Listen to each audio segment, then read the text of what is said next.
I'm Rob Port from SayAnythingBlog.com, North Dakota's most popular political blog.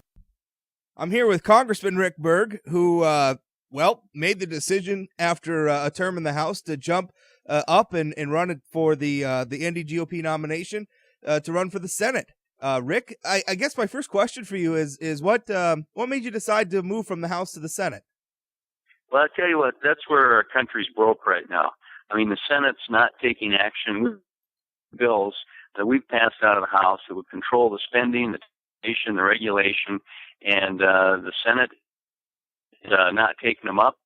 And that's where we're broke right now. From a legislative standpoint, we've got to change the Senate if we're going to get our country back on track. Now, you obviously just your first term in the House, there's been some controversial things going on. Obviously, we live in pretty controversial times.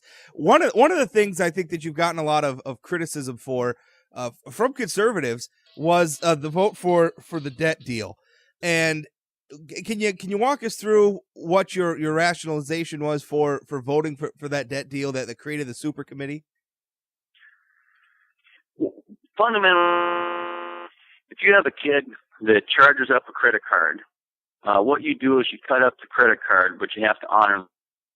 I mean, every month our country's racking up $100 billion or $120 billion of debt. I mean, the problem is,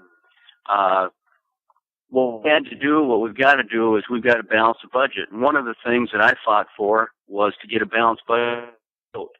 And at the last minute, that was something that was added to that agreement. Unfortunately, in the House, the Democrats did that balanced budget amendment, but fundamentally, we've got to get the spending under control. And, the balanced budget amendment is what I was committed. Now, is there obviously the Paul Ryan in the last cycle, 2010, put a budget on the table, which caused a lot of controversy. Representative Ryan put another budget on the table this cycle. The House just passed a budget. In fact, tell us about the budget that the House Republicans just passed. Well, actually, it's kind of interesting. Yesterday, President Obama's budget came to the floor of the House, and not one Democrat voted. We haven't seen a budget from the Senate in over 3 years. So, again, this year, we put forward a budget, and the budget would be $5 trillion less spending over the next 10 years as compared to the president's budget. These are the fundamental things that need to happen to get our country moving. We've got to go order. We'll put a budget together so we can start appropriating less money rather than last year's spending and renewing it. So the budget fundamentally puts us on a path towards a balanced budget. It's going to take some time, but it controls the spending. And so it's a key direction for us to go. The Democrat nominee, Heidi Heitkamp, says that, and obviously Democrat Pam Gullison, what they're saying is that the Medicare reforms contained in that budget or in the Paul Ryan budget would remove Medicare, would basically destroy Medicare, I guess in so many words is what they're saying. What's your response to that criticism? Well, first of all the checkers say that is the biggest political lie of 2011, that rhetoric by the Democrats. Here's the problem. Man, it's going to be broke in 12 years. We have a lot of, my mother's in her 70s, and she's in her 80s. Medicare's not going to be under the current plan that's law. Current plan that takes $500 billion away from our seniors. It's going broke in 2024, if not sooner. So, I mean, the fact that Medicare is fine is the biggest myth that's out there. We have to roll up our sleeves, and quite frankly, this House plan on a bipartisan manner with Senator Wyden has some reforms and ideas that are going to move us to a solvency long term.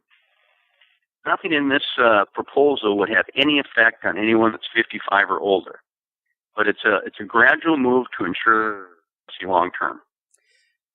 Tell us about Obamacare. The Democrat nominee Heidi Heitkamp has had some shifting positions, it seems, on the Obamacare bill. We were all aware that she was leading rallies in favor of Obamacare, was very outspokenly in favor of it. Now that it's an election year, suddenly seems to be backing off from that enthusiastic support. As a matter of fact, told The Hill that she wouldn't say whether or not she would have voted for Obamacare had she been in office at the time it passed.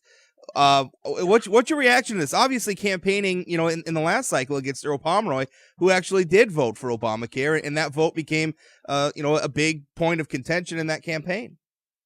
Well, I mean, this election is about who are you going to trust to go out there and fight against Barack Obama and his policies. And certainly Obamacare is one of the biggest attacks for jobs in America. And I think that's what this election's about. There's too many people in Washington that say one thing back home and do another thing out in Washington. And quite frankly, we got too much at stake this time. We have to put someone in office in the Senate to ensure that we have a different Senate. I mean, the Democrat Senate majority that we currently have is, whether it's Keystone, whether it's Obamacare, whether it's spending, whether it's regulation, it's not acting on anything. It's not moving any legislation forward. So if we want to change the policies that the president has, we need to change the Senate. In order to get the NDGOP nomination to run for the Senate, you do have some competition. Dwayne Sand, who recently announced that he was going to the primary. So it looks like this campaign for the nomination is going to stretch at least to June. So how would you contrast yourself with Mr. Sand as being the better pick for Republicans to run for the Senate? Well, this whole election is about, changing the president's agenda and where he's in America. And my goal right now is to get the endorsement from the North Dakota Republican Party and really work through that in the primary or November, because we're at a critical stage. Right now, there's $49,000 that every child in America owes because of this growing debt. So from my perspective, and I think the thing that's been good for me is what Washington needs is someone that's been involved in small North Dakota way of legislating, and those have been two of my big assets out in Washington. And I think if those are issues as we go through, I think it'll help put North Dakota's voice in the right spot next year.